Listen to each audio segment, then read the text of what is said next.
عليه وسلم أي جيرنا ولي درباري أوي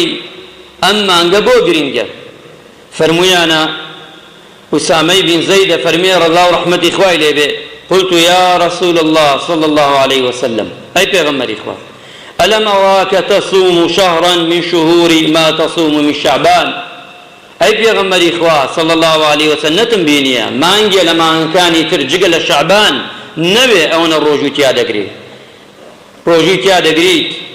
پیغمبر إخوة فرمي قال ذلك شهر بلي بم صحابة فرمي أما ما أنجك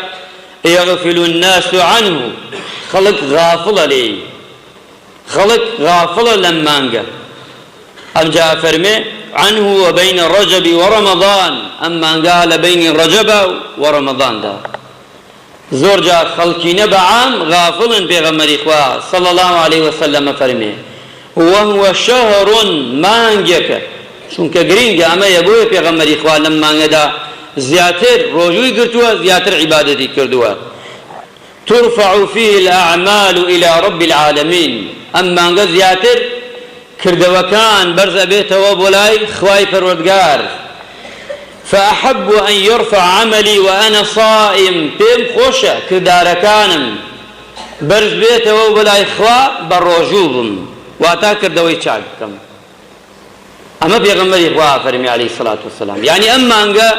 بوي بيغمري خوا هان ما ندامو من بيك وشاكب كي لشاكدا كردوا كان من برز بيته